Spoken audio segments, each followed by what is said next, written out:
¿Me oyen? Buenos días para todos. Ahora sí que creo que me oyen todos. ¿Cómo han estado esta mañana? ¿Bien? Yo quiero invitarles en primer lugar a pensar por un momento en lo siguiente. Ustedes, de pronto la mayoría conoce la historia de un ícono latinoamericano que se llama El Chavo del Ocho, ¿cierto? Y digo la mayoría porque me ha sorprendido algunas generaciones muy jóvenes que no saben quién es. Cosas raras, ¿cierto? Como dicen por ahí, un animal extraño. El Chavo del Ocho, si usted lo recuerda, cuenta de un muchacho huérfano en una vecindad donde aparecen diferentes personajes que se mueven en derredor de él. Este Chavo del Ocho vive en un barril y todo el tiempo está metido ahí, sale, hace sus pilatunas y vive solo, como que no tiene a nadie en la vida, como huérfano que es. ¿Cierto? ¿Sí, sí lo ha visto? ¿Le ha enternecido a veces la historia de la torta de jamón?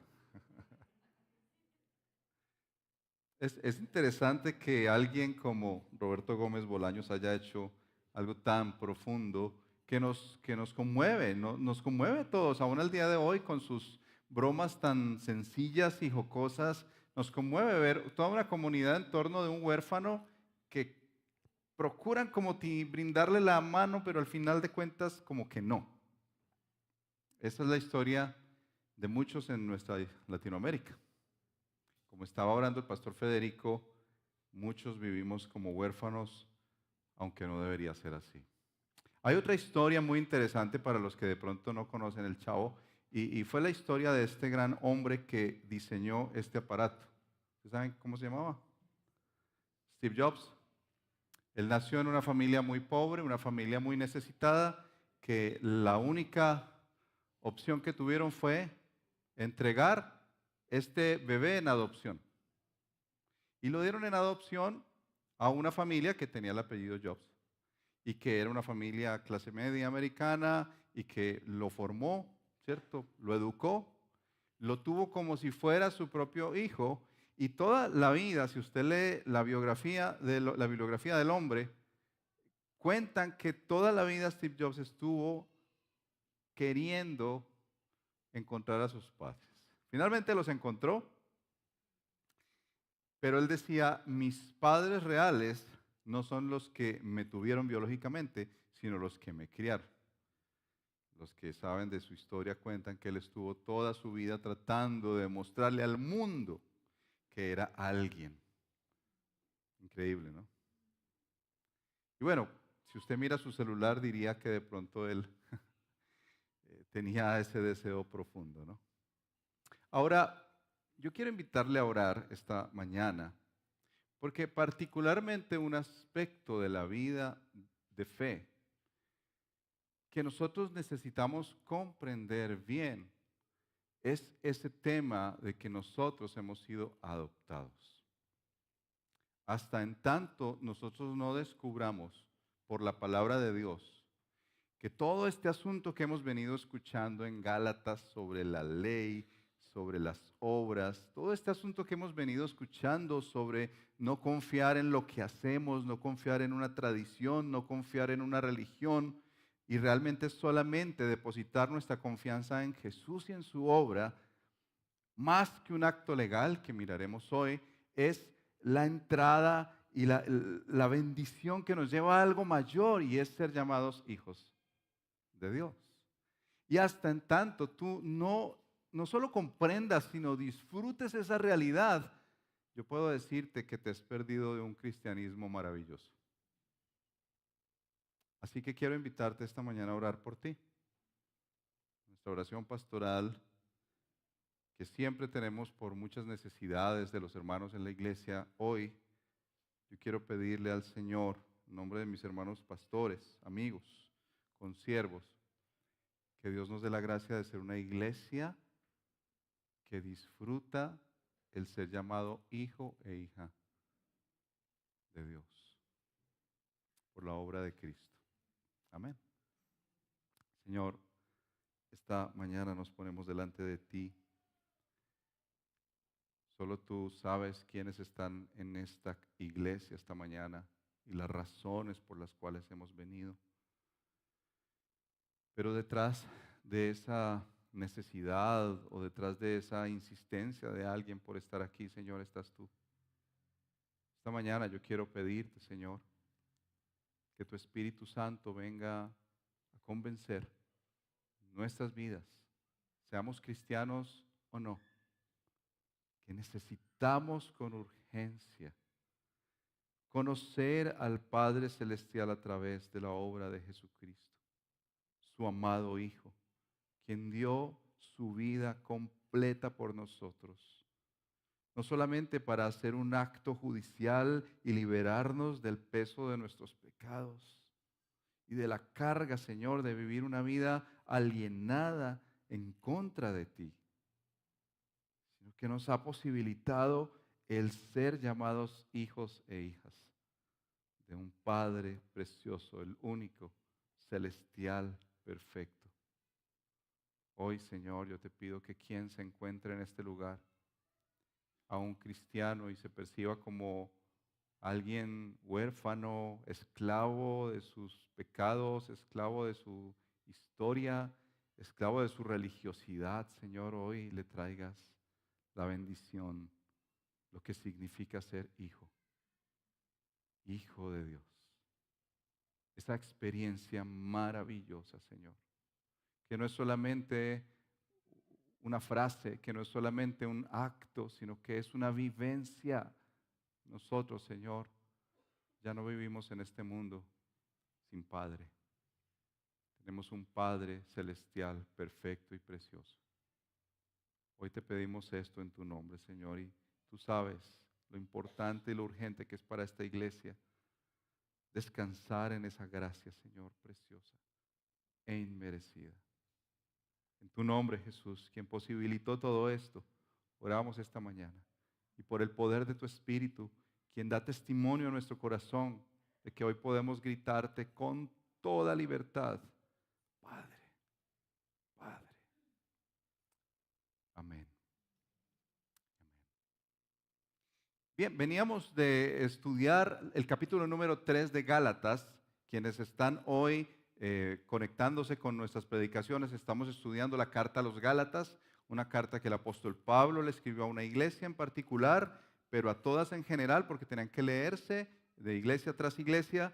Y el tema, el problema grave que está tratando el apóstol Pablo aquí es el asunto de que los hermanos en la iglesia tal vez han escuchado el Evangelio de Jesucristo, tal vez lo han entendido intelectual y lógicamente y hasta en algún momento han celebrado esa buena noticia, pero hombres que se habían infiltrado en la iglesia les estaban diciendo, bueno, sí, es Jesús, claro que es Jesús, pero algo más. Pero tienes que circuncidarte, por ejemplo, si era un hombre, tenía que hacer algún rito judío para sentir que realmente estaba cumpliéndole a Dios. Entonces, en el capítulo 3, nuestro querido pastor Juan José se movió por todo ese tema tan complejo e intrincado sobre la salvación solamente por la fe y nada más. Y se mencionaba a Abraham, se mencionaban varios temas. Por ejemplo, la semana pasada escuchamos cómo el uso de la ley. Allí en el versículo 23 en adelante menciona el apóstol Pablo que la ley es una guía que nos lleva a Cristo, ¿cierto?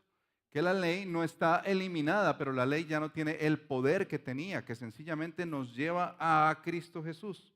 Ahora entramos al capítulo 4 y quiero animarle a leer desde el verso 1 al 11.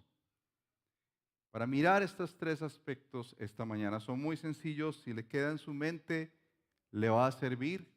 Va a leer en estos versos que éramos esclavos, tanto los que venían de tradición judía como los gentiles o no judíos, es decir, nosotros, que ahora somos hijos de Dios por la fe en Cristo Jesús y nada más, y que sería ridículo, realmente, perdóname la expresión, tonto volver a la esclavitud. Entonces leamos los versos 1 al 11. Está en la página 1197, por si usted tiene la Nueva Biblia de las Américas. Y dice así: digo pues, mientras el heredero es menor de edad, en nada es diferente del siervo, aunque sea el dueño de todo, sino que está bajo guardianes y tutores hasta la edad señalada por el Padre. Así también nosotros, mientras éramos niños, estábamos sujetos a servidumbre bajo las cosas elementales del mundo. Pero cuando, y este es un cambio importante, cuando vino la plenitud del tiempo, Dios envió a su Hijo nacido de mujer, nacido bajo la ley, a fin de que redimiera a los que estaban bajo la ley, para que recibiéramos la adopción de hijos.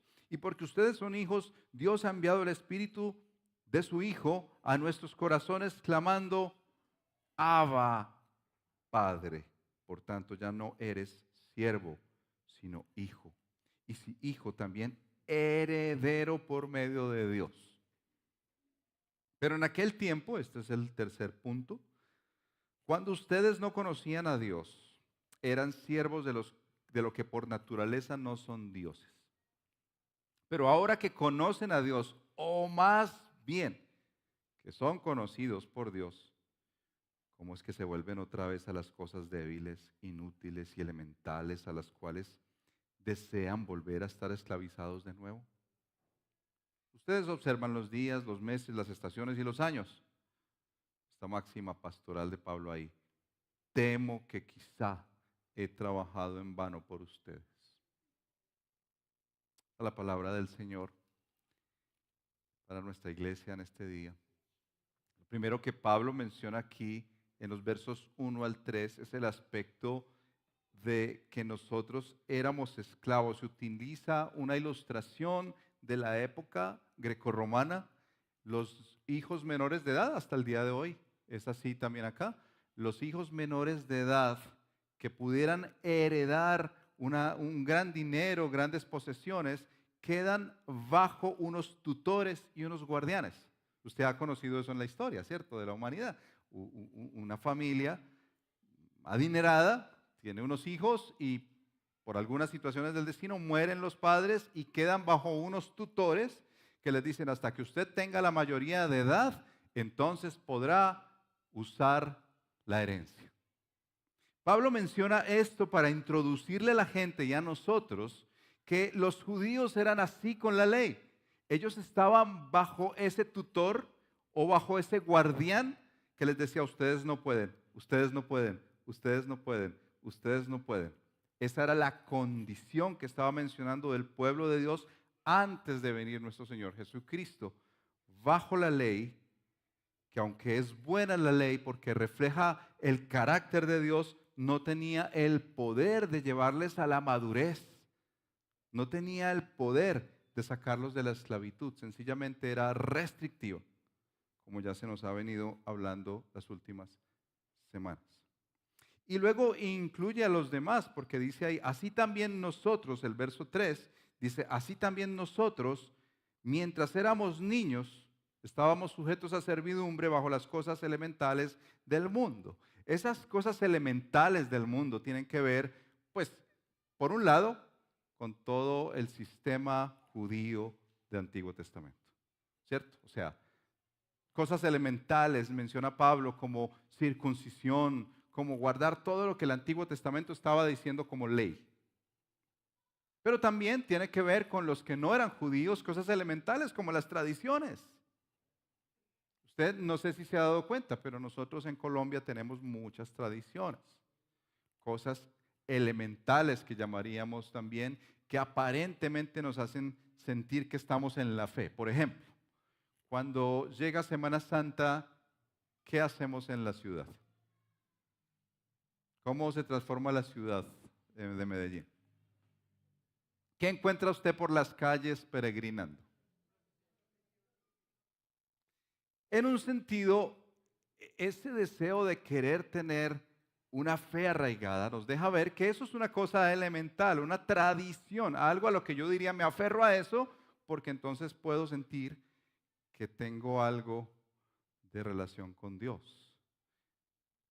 Esas cosas elementales también para nosotros los que no tenemos tradición judía son muchos otros aspectos de la vida que nos hacen sentir como que estamos bien, ¿cierto? A eso es lo que Pablo menciona como cosas elementales que nos tenían, como él menciona ahí, guardianes y tutores, guardianes y tutores. Algo elemental que nos ayuda a entender esto es que nosotros muchas veces nos hemos relacionado con Dios tratando de hacer las cosas bien. ¿Quién aquí, en una semana normal, que dice, esta semana me voy a esforzar por tratar de cumplirle a Dios y hacer las cosas bien, y falla, se siente como que Dios le va a quitar la bendición? Ah, por esa razón fue que perdí esa relación. Por esa razón fue que empecé a tener problemas en el trabajo. Y estamos depositando eso en nuestro rendimiento, no descansando en la gracia de Dios. Cuando tú haces eso, es como si estuvieras viviendo todavía bajo ese tutor del rendimiento. Yo voy a tratar de cumplirle a Dios, voy a tratar de portarme bien porque entonces Dios me va a amar. Pero Pablo empieza a decir que eso era antes, cuando era la persona menor de edad y estaba bajo ese yugo. Eso es lo primero que Pablo quiere dejarles en claro a los Gálatas y a nosotros.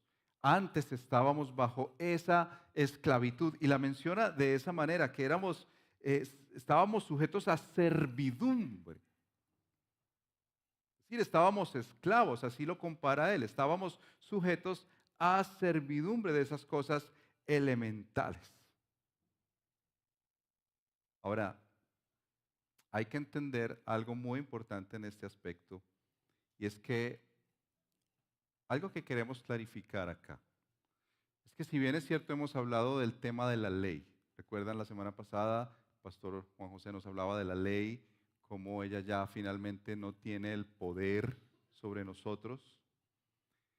¿Qué piensas tú entonces? ¿Cuál sería un uso de la ley que se puede tener en cuenta? ¿Qué crees tú? ¿Para qué sirve entonces la ley? ¿La desechamos por completo?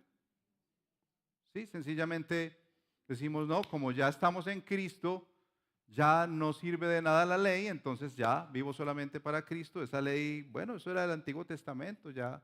El problema es que si nosotros no comprendemos bien para qué es que la ley fue dada, y como dice Pablo aquí, fue dada por un tiempo, como un guardián y un tutor. Y como dice antes, como lo que nos guía a Cristo. Entonces sencillamente podríamos caer también en un grave error, porque la ley en primer lugar, como diría Calvino en la institución de la religión cristiana, él habla de tres usos de la ley que son clásicos. Uno es civil, usted ve en la ciudad y en Colombia, que la ley pone freno al pecado. O sea, cuando dice, pensemos solamente en los 10 mandamientos, la ley dice no matarás. En un sentido, eso ha traído en el mundo. No estoy hablando de tener una relación con Dios, sino el uso de la ley aún en el mundo, pues hace que las personas se regulen en sus conductas externas. También tiene un uso moral, decía Juan Calvino, porque revela la voluntad de Dios y establece un estándar de lo que es bueno y lo que es correcto. Pero también tiene un uso espiritual. La ley tiene el propósito de llevar a las personas a Cristo mostrándoles la incapacidad que tienen de cumplirla.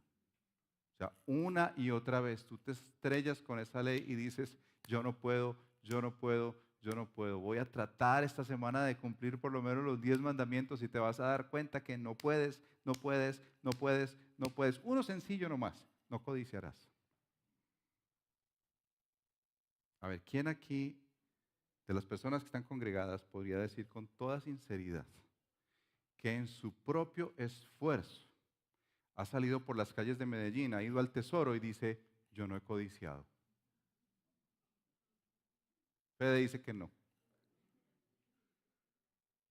¿Qué hombre que tiene un carrito sencillo llega a un parqueadero y encuentra esas camionetas que casi se dificulta hasta subirse. ¿Sí se ha dado cuenta que a veces que uno necesita como que comprar una escalera eléctrica para subirse? ¡Ta! Y se monta ya semejante personaje, generalmente dice por acá una hermana, y el del carrito pequeño se queda mirando y dice, no, yo ya la ley la cumplo. Yo ya la ley la cumplo, yo ya no codicio. Esa respuesta te va a decir que no puedes. Quizás es el uso más práctico que podemos decir de la ley. Te va a recordar una y otra vez que tú no eres capaz, que estamos incapacitados, nosotros no podemos cumplir la ley de Dios para nada. Por eso Pablo está aquí diciéndole a los Gálatas, miren, eso era cuando eran niños, cuando no había venido Cristo. No es posible por esa ruta. Así que si tú has vivido un cristianismo hasta el día de hoy en el que tú piensas que es por tu rendimiento, déjame decirte que tal vez vives todavía en esclavitud.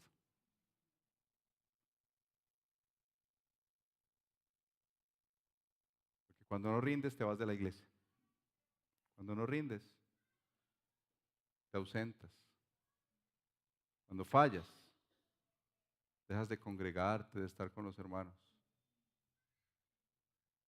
Ahora, Pablo se mueve en el verso 4 a hacer el pero.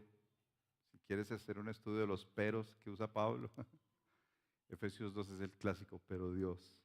Aquí utiliza otra vez el pero para contrastar esa era en que teníamos tutores. Y dice, pero cuando vino, y mira las palabras que utiliza, cuando vino, ¿qué vino? La plenitud. Es decir, la ley sencillamente llegó hasta una etapa, pero cuando vino la plenitud del tiempo, mira cómo lo menciona ahí, Dios envió a ¿quién? Nacido de mujer. Esa expresión hermosa de nacido bajo la ley, a fin de que redimiera a los que estaban bajo la ley, para que recibiéramos la adopción de hijos. Llega la plenitud del tiempo. Pablo afirma este cambio importante para decirnos, llegó un tiempo diferente, llegó la plenitud del tiempo, vino la plenitud del tiempo, cuando el Señor, que lo tenía planeado antes de la fundación del mundo, llega el momento en el que envía a su Hijo unigénito para que estuviera bajo la ley que tú y yo no podemos cumplir, para cumplirla. Jesús no vino a abrogar la ley, dice la Escritura, sino que vino a cumplirla y Jesús la cumplió. Por eso es tan importante recordar el Evangelio en este día. Cristo fue aquel que realmente no codició.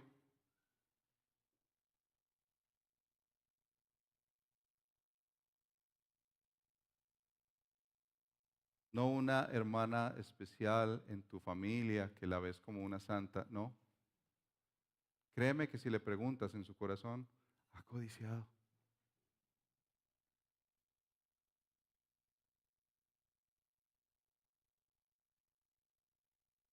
Puedes ver ahí un avisito que aparece en pantalla, te puede dar una indicación importante. Pero cuando viene la plenitud del tiempo, Cristo vino para liberarnos, despojar ese poder destructivo que tenía la ley en nosotros, de encontrarnos una y otra vez y decirnos no podemos, no podemos, y no podemos, y no podemos, y no podemos. Y eso es muy, muy importante en la comprensión nuestra.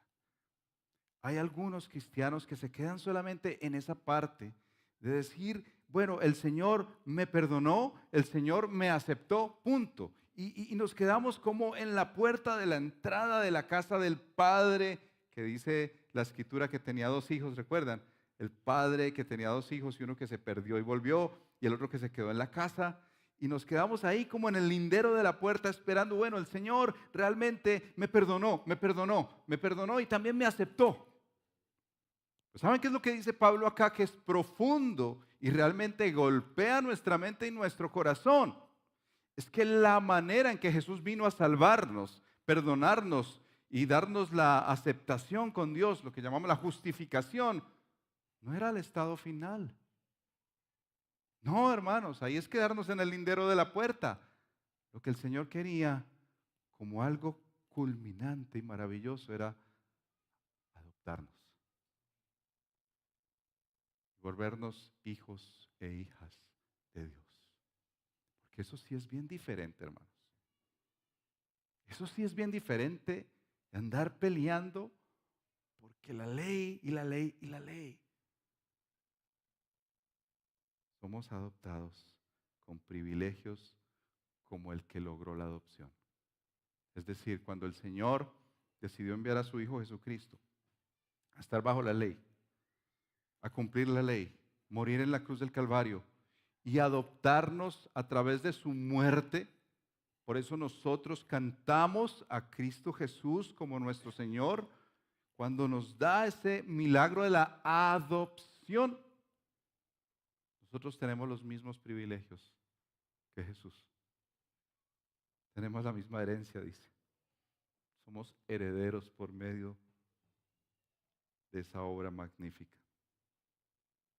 La adopción es radicalmente diferente. Escucha lo que escribió J.I. Packer, un querido escritor que en su libro Conociendo a Dios menciona el tema de la adopción de la siguiente manera. Si quieres juzgar qué tan bien entiende una persona su cristianismo, el cristianismo, averigua cuánto valor le da a la idea de ser hijo de Dios y tener a Dios como su Padre. Si esto no es el pensamiento que impulsa y controla su adoración, sus oraciones y toda su perspectiva de la vida, significa que no entiende el cristianismo muy bien, en absoluto. La adopción es el privilegio más alto que el Evangelio ofrece, no la justificación. Por lo cual entendemos el perdón de Dios del pasado junto con su aceptación del futuro. No es que no sea importante, pero la adopción es más alta debido a la relación más rica con Dios que implica. Si bien es cierto, la justificación es un Dios soberano y gobernador ante un pecador que decide en vez de destruirlo, como el Señor le dijo a Abraham, detente, en vez de destruirlo y destruye a su hijo y te da entrada a su reino y a su mesa. La adopción te invita a verte como un tierno bebé en los brazos de su padre, que puede disfrutar y celebrar de todos los beneficios, derechos de su Hijo Jesucristo. ¿No les parece hermoso eso? ¿No les parece bello saber lo que Cristo posibilitó en la cruz? Y si no es suficiente, el verso 6 dice, y porque ustedes son hijos. Quiero aclararte esto. En nuestra sociedad no somos todos hijos de Dios. Nosotros somos hijos de Dios a través de entregar nuestra vida a Cristo Jesús en arrepentimiento, reconociendo nuestras faltas y confiando en su obra. Es la única manera que entramos a ser hijos de Dios. No es por la tradición. No es porque soy hijo de alguien del clero. No. Es por la obra de Cristo. Cuando yo deposito mi confianza en Él, Él me recibe como su hijo. Por eso el verso 6 dice, y entonces quienes han hecho esto, por la gracia de Dios, son hijos. Y Dios ha enviado el Espíritu. Mira tan hermoso eso. El Señor envió a su Hijo para rescatarnos, para ponerlo y someterlo a la ley, para cumplir la ley, para adoptarnos a nosotros. Y al adoptarnos envía a su Espíritu, el Espíritu del Hijo, a nuestros corazones, como lo prometió el profeta, que cambiaría el corazón de piedra y pondría un corazón de carne que tendría dentro el Espíritu para que pudiéramos obedecerle. Y entonces, así como en la época antigua levantaban a un bebé cuando nacía y le golpeaban en las nalguitas, ¿usted recuerda eso? Si lo recuerda es un mago. Pero A la inmensa mayoría de acá, cuando nacieron, lo levantaron y le dieron las nalguitas. ¿Para qué? Para probar si estaba vivo. Y gritara. El Señor envió su Espíritu. Y envió su Espíritu para que tú y yo podamos hoy, si tú no lo has hecho nunca, Dios está aquí para llamarte. Y si tú entregas tu vida a Cristo Jesús y te rindes definitivamente a Él, hoy por su Espíritu puedes decir, papá, papá, Abba Padre.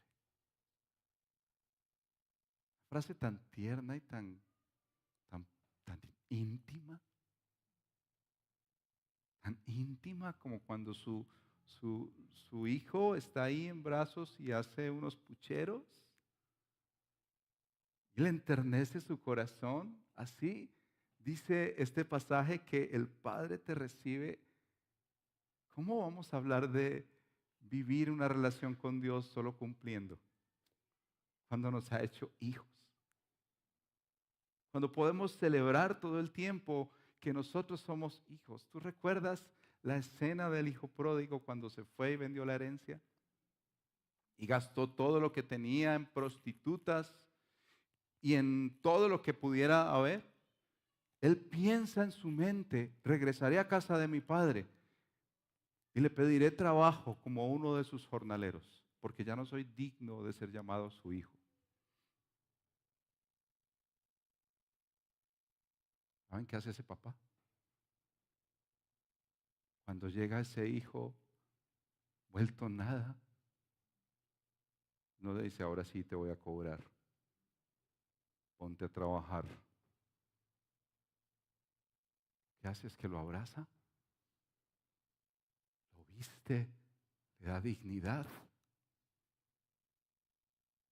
Aunque el texto no lo dice, yo puedo imaginarme que le dice, ven a casa, bienvenido. Estabas muerto, pero ahora estás vivo. Por eso el verso 7 es tan importante. Por tanto, ya no eres siervo,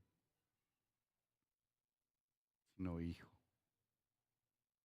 Y si eres hijo, también eres heredero por medio de Dios. El Espíritu te permite saber en tu corazón que eres hijo de Dios, no tu rendimiento o tu esfuerzo. Eres hijo de Dios. Por eso al final el apóstol tiene que dar esta sentencia.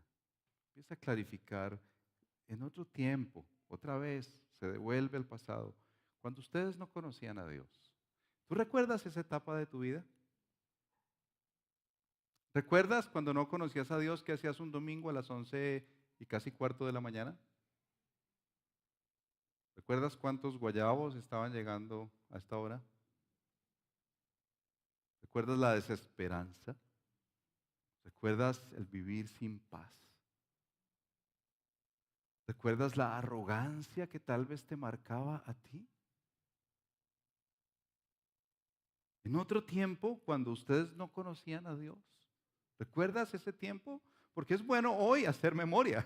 Es importante, el texto nos está invitando a hacer memoria. Cuando en otro tiempo vivíamos sin Dios, ¿cómo era tu vida sin Dios? ¿Cómo eran tus relaciones? ¿Cómo era tu relación familiar? ¿Cómo era tu vida realmente sin Dios en este mundo? Pablo le dice a los Gálatas, eran siervos de los que por naturaleza no son dioses. ¿Tú pensabas que controlabas todo en tu vida antes de Dios? No, tú eras controlado por el dinero, por ejemplo. ¿Quiénes aquí podemos decir que antes de conocer al Señor éramos controlados por el dinero? Y el dinero regía todas nuestras relaciones y nuestra vida. ¿Quiénes podemos recordar que antes de conocer al Señor éramos controlados por las relaciones y por quedar bien con todos? Yo vivía, les puedo confesar, en esa cárcel de querer agradar a los demás. Tengo testigos. Que luchaba profundamente con querer agradar a los demás. Eso es una cárcel, eso es un Dios con D minúscula.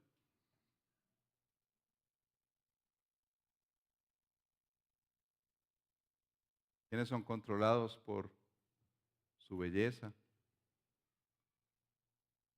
Y tal vez debo decir, debes revisarte si no tienes memoria de que eso era en otro tiempo.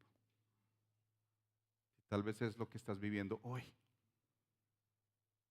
Déjame decirte que si te sientes el Dios de tu historia, no es así. Tú estás controlado por algo mayor. Por eso los cristianos venimos a ser controlados por alguien mayor que tumba todos esos dioses que son ídolos. Por eso Pablo sigue en su discurso diciendo, ahora que conocemos a Dios. Y no, un momento, ahora que conocemos a Dios, no. Pablo aclara eso en su mente y no, la arrogancia no es tanta, pues que es que yo decidí conocer a Dios. No, ahora que conocemos a Dios no es así, más bien que somos conocidos por Dios. Es decir, tú llegas a conocer a Dios no por tus esfuerzos ni tus deseos. Dios vino a ti. Mira, somos tan ciegos que puede ser que Dios esté pasando en este momento enfrente tuyo. No lo veas.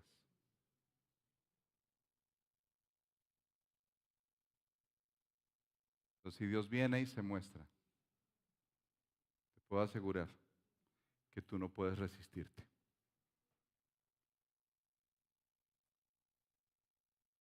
Por eso la pregunta tan profunda para nosotros, como fue para ese entonces, ¿cómo es que se vuelven otra vez a las cosas débiles, inútiles? Y nuevamente vuelve y menciona, y elementales, la ineficacia de esas prácticas, de querer relacionarse con Dios tratando de hacer cosas buenas, tratando de esforzarse una y otra vez. ¿Cómo es que vuelven ustedes otra vez a pensar que un bebé delicado, tierno, que crece en la casa adoptado, puede volver otra vez a ser esclavizado de nuevo? Y eso que menciona de observan días, meses, estaciones y años, pues eso es todo el sistema judío del Antiguo Testamento. Si usted ha leído, ellos se mueven con esas fiestas en el calendario, ellos miran las épocas, ellos miran los tiempos, las estaciones y los años, y ellos se mueven pensando que ya es tiempo de celebrar la fiesta de los tabernáculos, para estar bien con Dios. Pero no es así. Yo recuerdo una historia que escuché hace muchos años de un niño de la calle, lo que se llama clásicamente, yo creo que en todo Colombia, un gamín. Un niño de la calle que no tenía padres, vivía comiendo comida de la basura, en todo lado lo rechazaban, lo maltrataban, y un día una pareja se dio cuenta de la situación, no tenían hijos, y decidieron recogerlo en su carro, bañarlo, limpiarlo, organizarlo y hacer los papeles para ver si lo podían adoptar. No tenía familia. Este niño, pues imagínense, finalmente comiendo bueno, ropita buena, un cuarto para él, todo organizado, todo muy bonito. Y los padres pensaban que este niño estaría feliz con esa nueva vida y que podía disfrutar todo lo que se le podía brindar, el estudio y todas estas cosas. Pero llega un día que los padres llegan a la casa y no ven al niño. Y buscan a ese niño desesperado porque lo amaban profundamente, ya lo habían adoptado, lo encuentran finalmente otra vez comiendo comida de la basura. ¿Ustedes qué piensan de esa historia? Es como triste. Pues esa es la manera en que yo puedo imaginarme que Dios ve a hombres y mujeres que ya los llama hijos, que viven todavía esclavos.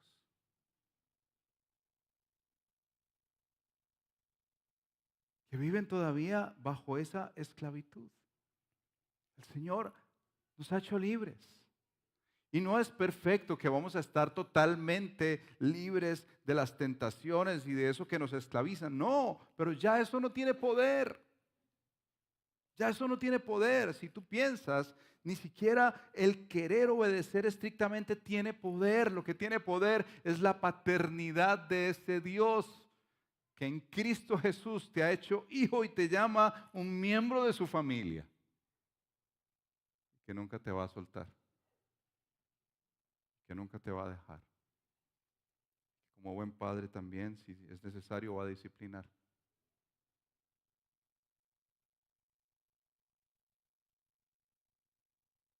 Por eso yo quisiera que tomáramos un momento para pensar en este verso 11.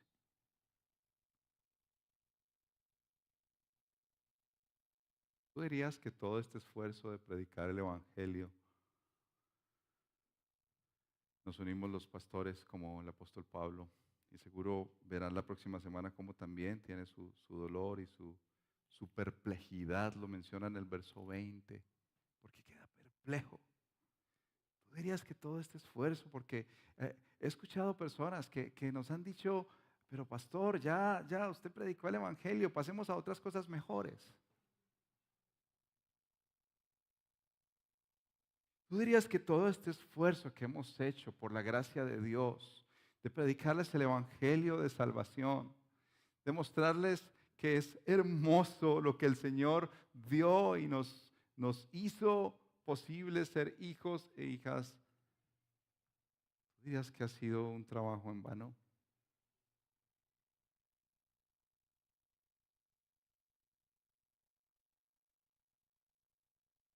Pablo dice, temo que quizás he trabajado en vano por ustedes.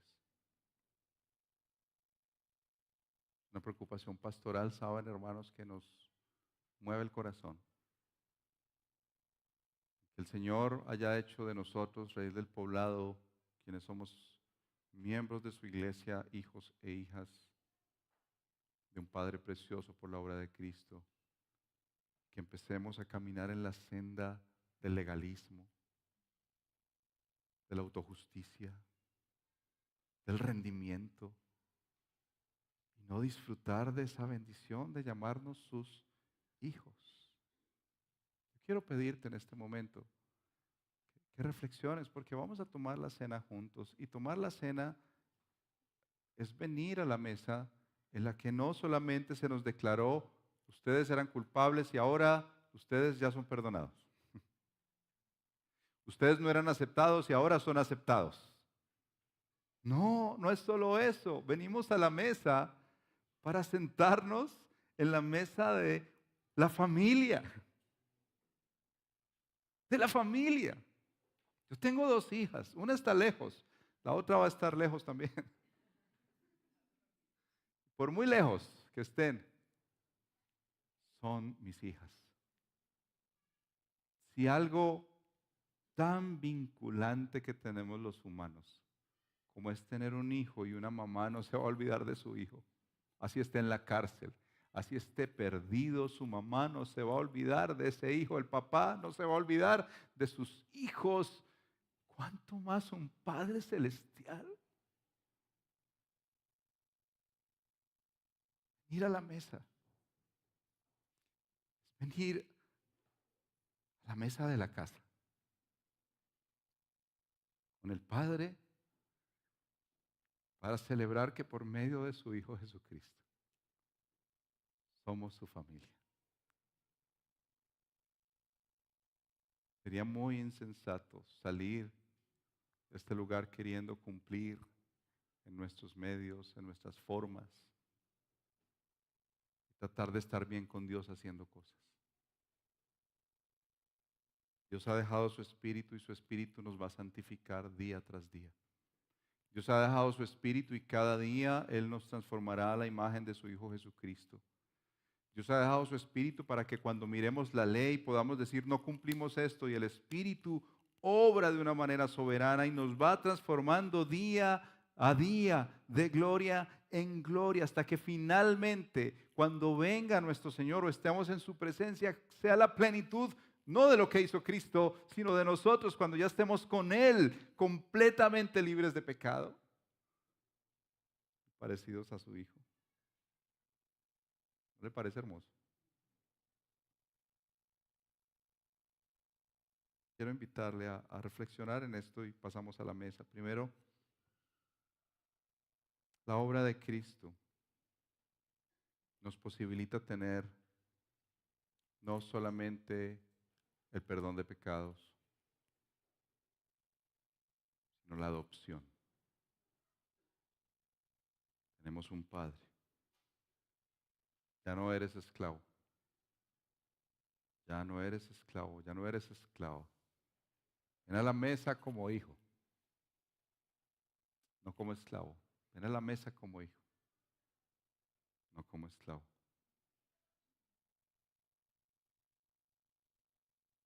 La adopción también nos invita a seguir a Cristo, a dejarnos afectar por su espíritu, rechazando cualquier manera en que el legalismo se nos mete en el corazón y viendo la ley como correctamente es, como un uso que el Espíritu aplica para recordarnos que no podemos y que le necesitamos.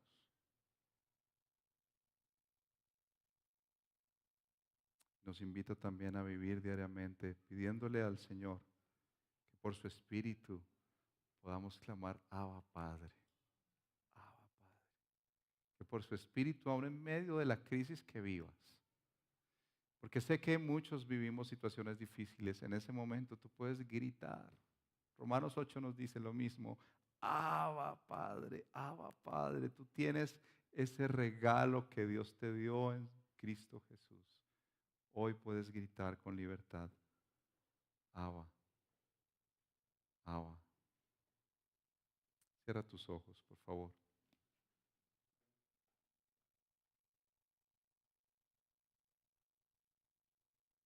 Respóndele al Padre,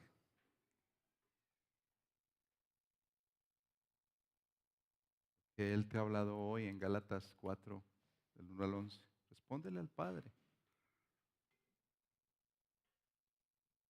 Tus propias palabras, medita en tu corazón y respóndele.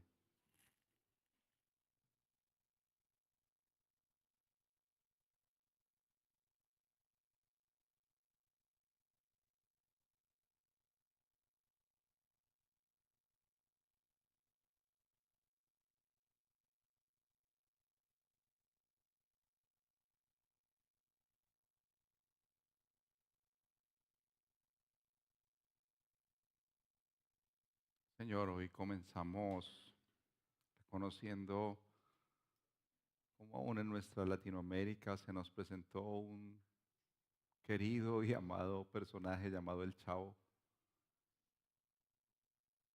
a veces rechazado, a veces tenido en conmiseración, pero nunca adoptado.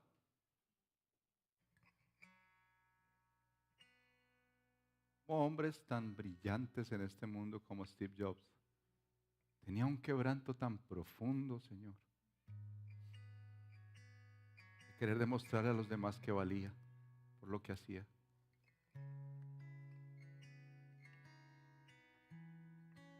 Como hoy, Señor, tú vienes y nos muestras un regalo tan inmerecido. Nosotros no merecíamos tanto amor, Señor.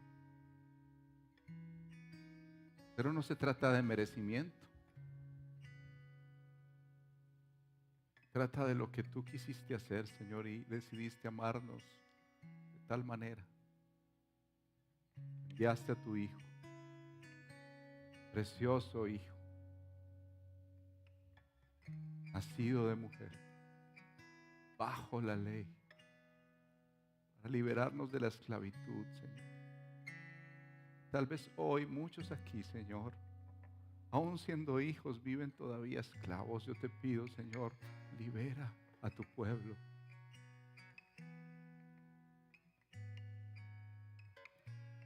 Muchos viven esclavos del temor al hombre, al que dirán,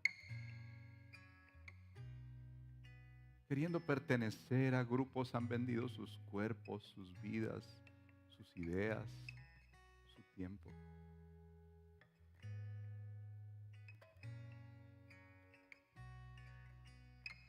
Aquellos, Señor, que tú has redimido por tu sangre y le has llamado a ser hijos. Hoy, Señor, te pido que nos recuerdes maravilla de la adopción, que sería realmente tonto pensar en vivir en esa esclavitud, porque ya no tenemos esa cárcel ni esos grilletes. Tú los has soltado por nosotros, Señor. Quiero orar por aquellos que no te conocen aún, Señor, que hasta de pronto piensan ser su propio Dios. Muéstrales, Señor, cómo esa esclavitud los destruirá, no solamente en este tiempo, sino eternamente. Muéstrales que en este mundo están viviendo, queriendo demostrarles a los demás cosas que realmente no son, Señor. Esclavos de sus deseos. Dales libertad en tu Hijo.